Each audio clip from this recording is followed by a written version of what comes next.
मैं doctor M Kumar, business motivator. आज आपके बीच जो है एक नए टॉपिक पर चर्चा करेंगे। नए टॉपिक क्या है? Blockchain and crypto currency. Currency तो बहुत पहले से हम लोग जानते हैं,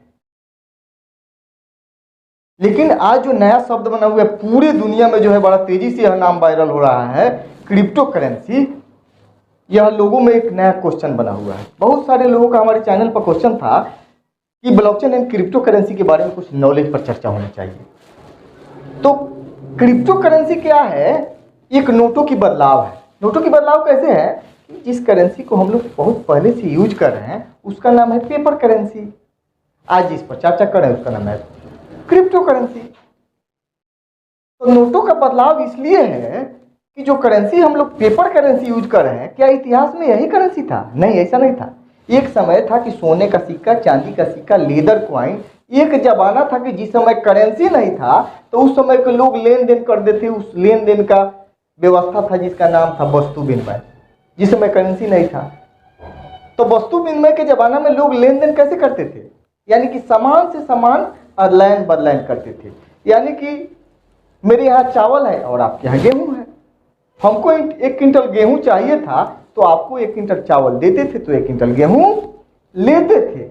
लेकिन उसमें प्रॉब्लम कहाँ हुआ कि किसी मित्र के यहाँ संयोग से 1 क्विंटल टमाटर है और उसको उस टमाटर के बदले में 1 क्विंटल गेहूं चाहिए था। तो जिस मित्र को वह 1 क्विंटल टमाटर देकर के 1 क्विंटल गेहूं लेना चाहता है, वह इनकार करता है कि आपका टमाटर नहीं ले सकते हैं क्योंकि आपका टमाटर 5 दिन से ज़्यादा टिकाऊ नहीं है। प्रॉब्लम।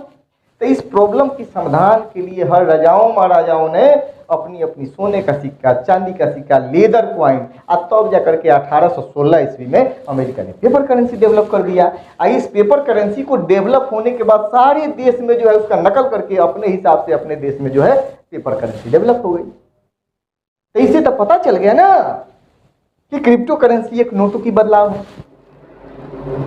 करेंसी तो कोई एक बार जो है इतिहासों में बदला है, तो आज तो बदल रहा है ना। तो फिर ब्लॉकचेन क्या है? करेंसी की जो है, क्रिप्टो करेंसी की मूल जानकारी के लिए ब्लॉकचेन की जानकारी बड़ा महत्वपूर्ण चीज है। तो ब्लॉकचेन क्या है? ब्लॉकचेन एक लेजर है। लेजर का काम क्या होता है? आपके डाटा को रखना। जितना ही लेजर महत्वपूर्ण चीज होता है उतना ही आपका डाटा महत्वपूर्ण चीज होता है। लेजर में क्या होता है? अरे इसी लेजर को आप याद कीजिएगा, 90 या 95 में जो लोग बैंक गए होंगे उनको पता होगा कि 90 या 95 में सबसे ज्यादा हम लोग लेन देन की प्रक्रिया, पैसों का लेन देन सबसे ज्यादा कहाँ होता है? बैंक में। तो 90 या 95 के आसपास तो हमारा लेजर बैंक में कागज में था। आई कागजे वाला लेजर के ज्यादातर लोग खाता वही कहते रहे। तो ये कागज वाला लेजर की दायरा क्या था? यह कागज वाला लेजर क्यों बदल दिया गया, क्यों चेंज कर दिया गया? क्योंकि कागज वाले लेजर में कई एक प्रॉब्लम था। प्रॉब्लम क्या था?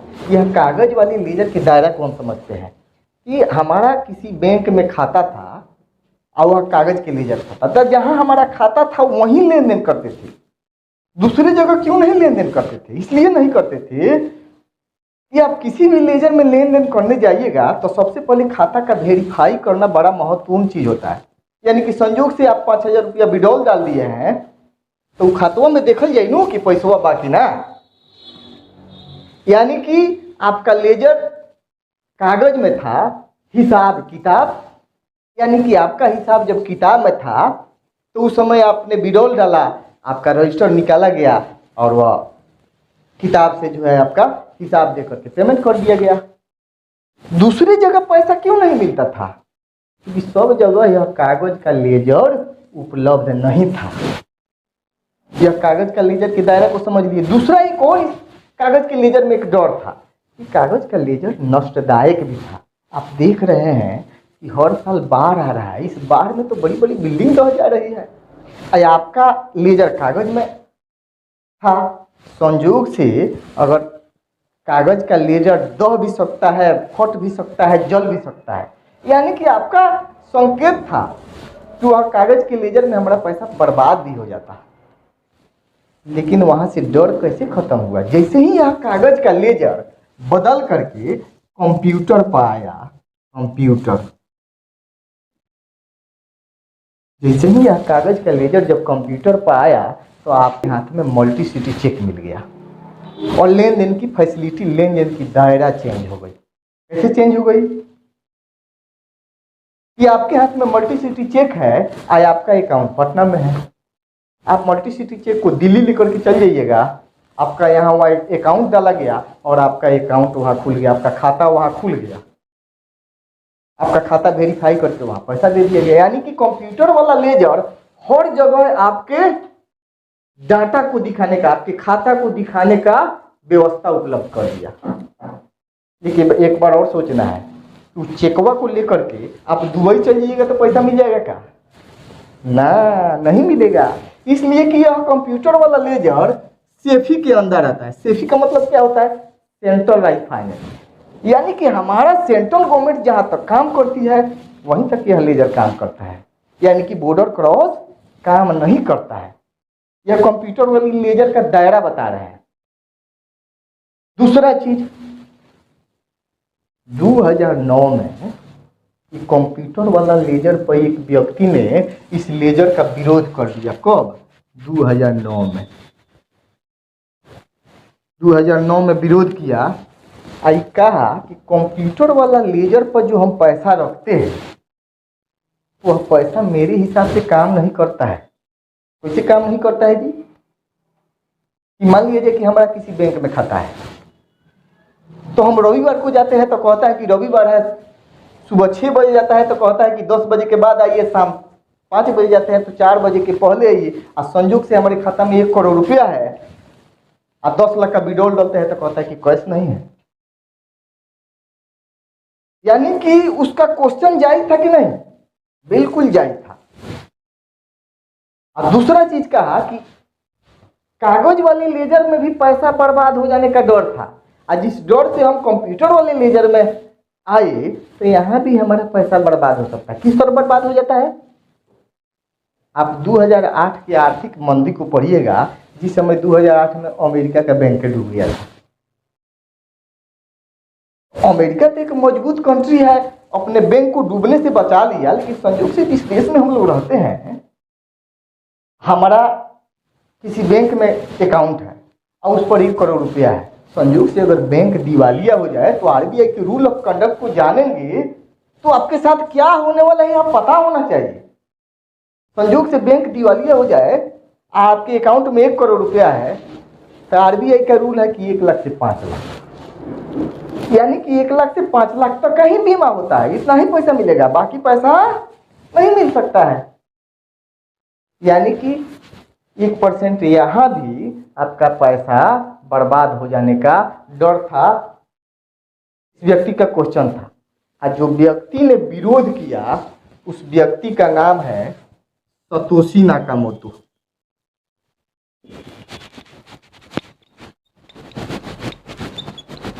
सतोशी नाकामोटो जो 2009 में कंप्यूटर वाले लेजर पद्धति का जो विरोध किया, जिसका नाम है सतोशी नाकामोटो।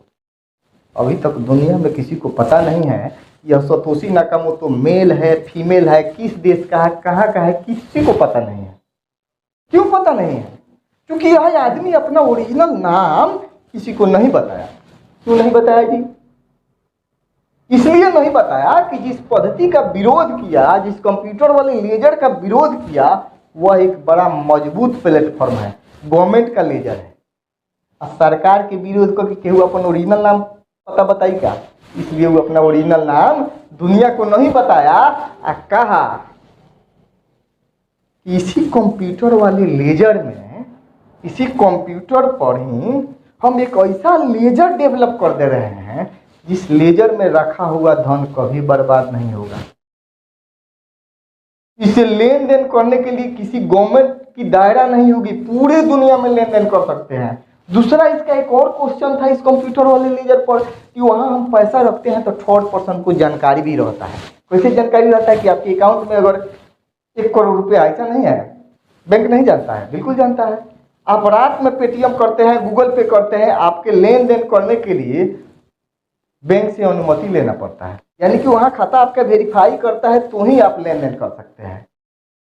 यहाँ कहा कि हम जो लेजर बना दे रहे हैं, जिस लेजर पर लेन देन करने के लिए किसी से अनुमति नहीं लेना है, आपका पैसा कभी बर्बाद नहीं हुआ, पूरे दुनिया में आप लेन देन कर सकते हैं, जिस पर किसी गवर्नमेंट का पावर काम नहीं करेगा। वही आदमी जो है 2009 में ब्लॉकचेन टेक्नोलॉजी को डेवलप कर दिया। ब्लॉकचेन, यह ब्लॉकचेन लेजर को डेवलप कर दिया। कहा कि ब्लॉकचेन लेजर पर जो खाता खुलेगा, इस पर बहुत ज़्यादा कागज पत्र की आवश्यकता नहीं है। इस लेजर पर खाता खोलने के लिए आपको सिर्फ चाहिए ईमेल आईडी और आपका नाम जो आपके साथ है और मोबाइल नंबर। इस 3 चीज़ से ही आपका खाता खुल जाएगा। और यह व्यक्ति कहा कि यह ब्लॉकचेन वाली लेजर पर जो अकाउंट खुलेगा, वह अकाउंट जो है वॉलेट की तरह काम करेगा। वॉलेट, तो फिर वॉलेट एगो क्वेश्चन आ गया कि वॉलेट माने क्या होता है। जब वो व्यक्ति कहा कि वॉलेट की तरह काम करेगा, तो वॉलेट को समझना चाहिए कि वॉलेट किसको कहते हैं। वॉलेट माने पर्स। इसी वॉलेट को लोग पहले पर्स कहते थे, आज स्टैंडर्ड लोग कहते हैं कि वॉलेट रखे हैं। अब पहले ये वॉलेट जो है कपड़ा का होता था, तो यही कपड़ा वाले वॉलेट के ही ज्यादातर लोग बटुआ कहते रहे। तब बटुआ की खासियत तो पता होगा कि चाहिए नू, वॉलेट की तरह काम करेगा। यानी कि कहा वॉलेट की खासियत को जानिए कि आपके पर्स में कितना पैसा है, किसी को पता है क्या? किसी को मालूम नहीं है। दूसरा चीज कि आपके पर्स से लेन देन करने के लिए किसी से अनुमति लेना है क्या? किसी से अनुमति नहीं लेना है। पूरे 24 घंटा जब चाहे तब दे सकते हैं, जब चाहे तब ले सकते हैं। दूसरा चीज कि कहा कि आपके उस वॉलेट और इसके डिजिटल वाले वॉलेट में अंतर होगा। क्या अंतर होगा जी? अंतर इसलिए होगा कि उस वॉलेट से लेन देन करने के लिए आपको आमने सामने होने की जरूरत है। यह व्यक्ति कहा कि इस वॉलेट से लेन देन करने के लिए आपको आमने सामने होने की जरूरत नहीं है, पूरे दुनिया में पीयर टू पीयर आप लेन देन कर सकते हैं। दूसरा चीज कि आपकी उस वॉलेट में अगर 5,000 रुपया है, तो 5 साल के बाद कई हजार हो जाएगा? 5,000 ही रहेगा। दूसरा कहा कि इस वॉलेट पर आप पैसा जो रखेंगे 5,000 रुपया, वो 4,000 भी हो जाएगा और 5 करोड़ भी हो जाएगा, कि बढ़ भी सकता है और घट भी सकता है। इसके वॉलेट में एक खूबी है। और इसी ब्लॉकचेन की पहली करेंसी वह डेवलप किया 2009 में, जिस करेंसी का नाम आप बड़ा चर्चित सुना है, जिस करेंसी का नाम है बिटकॉइन। इसी को शॉर्ट में बीटीसी कहते हैं, बीटीसी। यह करेंसी का जो है बेस क्या दिया? हमारी करेंसी का बेस क्या है? हमारी देश की करेंसी का जो बेस है कि हमारी सरकार जीडीपी के अकॉर्डिंग गोल्ड रखती है, तो फिर नोट छपती है। इस करेंसी का वो बेस दिया demand and supply. Demand and supply, यानी कि इस करेंसी का डिमांड बढ़ेगा तो रेट बढ़ेगा, और डिमांड घटेगा तो रेट घटेगा। जो है डिमांड एंड सप्लाई। फिर डिमांड एंड सप्लाई क्या है? तो डिमांड एंड सप्लाई का मतलब होता है इसका डिमांड बढ़ेगा तो रेट बढ़ेगा, डिमांड घटेगा तो रेट घटेगा। तो डिमांड कैसे बढ़ेगा? या डिमांड बढ़ाने वाले कौन से लोग होंगे? डिमांड बढ़ाने वाले लोग जो है, हर लोग एक नया सॉल्यूशन ढूंढता है। हम लोग जानते हैं छोटे स्तर के जो लोग हैं पैसा कमाने में परेशान है, और बड़े स्तर के लोग पैसा छुपाने में परेशान है। जब लोगों को पता चला 2009 के बाद, लोगों को धीरे धीरे पता चला कि एक ऐसी कंप्यूटर पर टेक्नोलॉजी डेवलप हो गई है, ब्लॉकचेन टेक्नोलॉजी। उस पर खाता खोलना बिल्कुल आसान चीज़ है, और उस खाता में जो पैसा रखते हैं उस पैसा का नाम है बिटकॉइन। और उसमें पैसा कितना ही धन रखते हैं तो किसी गवर्नमेंट को पता नहीं है। लेन देन करने के लिए उसका दायरा सीमित नहीं है, पूरे दुनिया में लेन देन सकते थे। बड़े स्तर का लोग उसमें पैसा छुपाने के लिए आने लगे, ट्रांजैक्शन करने के लिए एक देश से दूसरे देश के लिए सॉल्यूशन मिल गया, और बड़े स्तर के लोग धीरे धीरे समझ करके आने लगे, आ करके जब आएंगे तो धीरे धीरे डिमांड इसका बढ़ेगा कि नहीं बढ़ेगा, तो धीरे धीरे डिमांड इसका बढ़ना हो गया। यानी कि 2009 की टेक्नोलॉजी की पहली करेंसी 9 और 10 तक इसका बिल्कुल जो है कोई वैल्यू नहीं था, यानी कि इसको लोग नहीं जानते थे। 11 में जो है 2011 मई के आसपास धीरे धीरे लोग जाने और तब जाकर के इसका $1 का रेट हो गया एक करेंसी का, यानी कि धीरे धीरे लोग समझ करके डिमांड बढ़ा दिए, $1 का रेट हो गया। हम लोग इसमें एक और नया चीज़ सुनते आए हैं कि इस क्रिप्टो करेंसी में बहुत पैसे भी लोग कमा लेते हैं। तो बहुत पैसे कमाने, समय से जो ज्ञान होता है इसके अकॉर्डिंग बहुत सारे पैसे कमाया जा सकता है।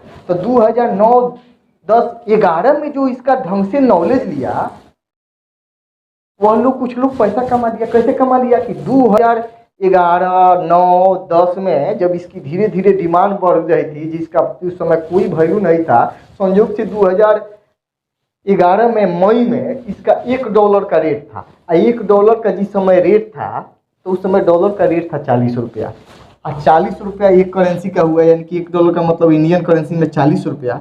तो 40 रुपये का हिसाब से अगर 1000 करेंसी बिटकॉइन लेना होता तो इस 40 से गुना करेंगे तो कितना होगा, यानी कि 40,000 रुपया। 40,000 रुपया में आप समझिए कि 1000 बिटकॉइन खरीद सकते थे 2011 में। 1000 बिटकॉइन खरीद सकते थे। 1000 बिटकॉइन अगर आज तक जो व्यक्ति बचा करके रखा होगा उसके साथ कितना बड़ा चमत्कार हो जाएगा आज के डेट में, आपको अंदाजा नहीं होगा कितना पैसा कमा सकता है। 40,000 रुपया में इतनी बड़ी अपॉर्चुनिटी, 11 से लेके अभी तक 21, 22 तक कई साल हुआ, 10 साल से 11 साल की डिस्टेंस है, और 40,000 रुपया का अपॉर्चुनिटी था। समय से जो आदमी अगर ज्ञान ले लिया होता तो मिल रहा था। संयोग से अगर 1000 करेंसी आज जो बचा करके रखा होगा, और आज एक करेंसी का दाम जानते हैं कितना है, 35 से 40 लाख रुपया।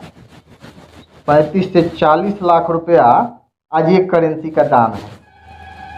तो 1000 गुने 40 लाख, आपको अंदाजा नहीं होगा कि कितना पैसा हो सकता है। यानी कि जब 40 लाख से 1000 में गुना करेंगे 4 अरब रुपया हुआ, 400 करोड़। इतना बड़ा अपॉर्चुनिटी उस समय के लिए था। दूसरा चीज कि इसका डिमांड जो है, डिमांड पर और ज्यादा जो है थोड़ा सा फोकस करते हैं। इसके डिमांड बढ़ाने वाले लोग में कुछ ऐसे लोग हैं जिसका आपको नाम पता होना चाहिए। जैसे आप नाम सुने हैं अंगड़िया, हवाला, कुरियर। या अंगड़िया, हवाला, कुरियर क्या है? यह एक ऐसा संस्था है जहां पैसे को यहां से वहां करने, ट्रांजैक्शन करने का एक माध्यम, एक सॉल्यूशन है। अंगड़िया हवाला जो है, या इस जिस समय ब्लॉकचेन नहीं था उस समय लोग यह क्या करते थे कि अपने देश में पैसों का ट्रांजैक्शन करने के लिए तो इनके पास बहुत सारा सॉल्यूशन था, बहुत व्यवस्था था, लेकिन संयोग से किसी एक देश से दूसरे देश में जब पैसा ट्रांजैक्शन करने की बात आती थी तो उस समय यह सारे लोग जो है इनकी व्यवस्था फेल के कगार पर आ जाती थी।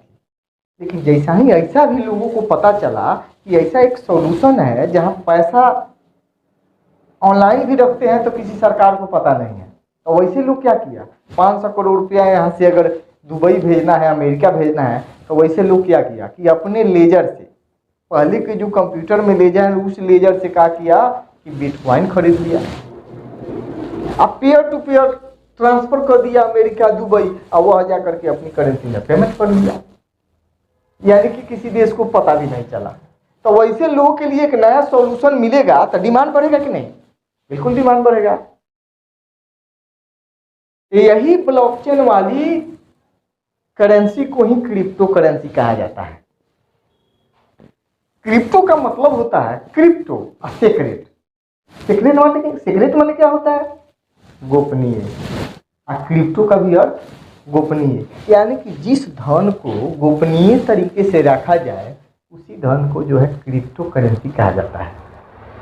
दूसरा चीज, जब यह क्रिप्टो करेंसी डेवलप होती है तो इसको डेवलप करने के लिए ब्लॉकचेन पर क्रिप्टोग्राफी किया जाता है, और क्रिप्टोग्राफी में जो यूनिक अंक क्रिएट होते हैं तो उस अंक के कैलकुलेशन को क्रिप्टो करेंसी कहा जाता है। आज के लिए बस इतना ही।